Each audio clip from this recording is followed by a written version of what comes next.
you have, and I support you in this, called for a tribunal to be established to investigate the undoubted, to my mind, undoubted war crimes of Vladimir Putin in Ukraine. And I think we all share in condemning the utterly barbaric,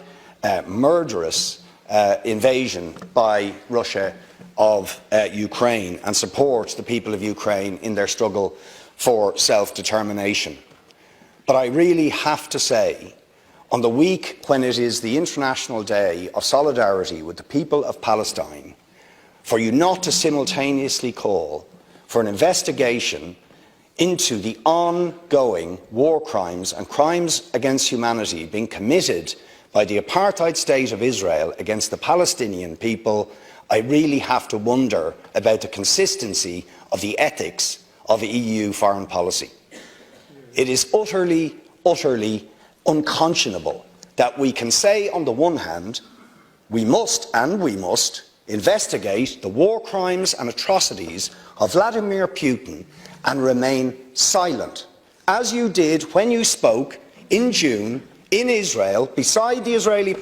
Prime Minister Naftali Bennett, and did not say a word, not a word, after we've had two devastating reports by Amnesty International, by Human Rights Watch, of 70 years of ongoing crimes against humanity. Ethnic cleansing, apartheid, the siege of Gaza, a 15-year-long criminal action. Do we talk about investigating the war crimes of Israel? No. Do we sanction Israel for these crimes as we've sanctioned Russia? No. Instead, we continue to give them favoured trade status, import huge amounts of gas from Israel, deepen the relations, and engage in considerable military and defence trade with the state that is doing this to the Palestinians.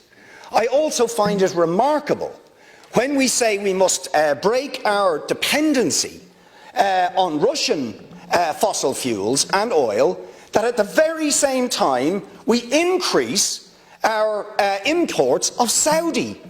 oil. Ironically, Saudi Arabia this year has doubled its imports of Russian oil and is effectively laundering Russian oil, but we are now importing more from the Saudi dictatorship, one of the most brutal dictatorships in the world, that, just like Vladimir Putin, has engaged in a 15-year-long war against the people of Yemen that has claimed the lives of tens of thousands of people. And leading European states continue to arm that regime. Indeed, you yourself in 2015 went over and signed a defence arrangement with Saudi Arabia when you were Minister for Defence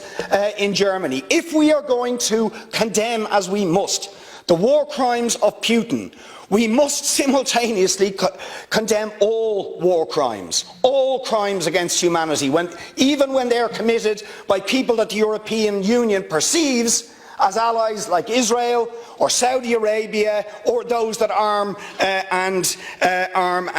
support them. And I would say, finally, on that regard, it is similarly unconscionable when the European courts have found against the EU-Moroccan trade agreement, which involves essentially taking the resources of the occupied Western Sahara people, fish resources and mineral resources, that the EU Commission has lodged a legal appeal against its own courts in order to continue a trade deal that is robbing the people of Western Sahara of their resources while they are subject to an illegal occupation of their land and territory. President, we have to have consistency in our foreign policy, in our ethics and in our morality if we are going to be taken seriously as defenders of human rights and opponents of war.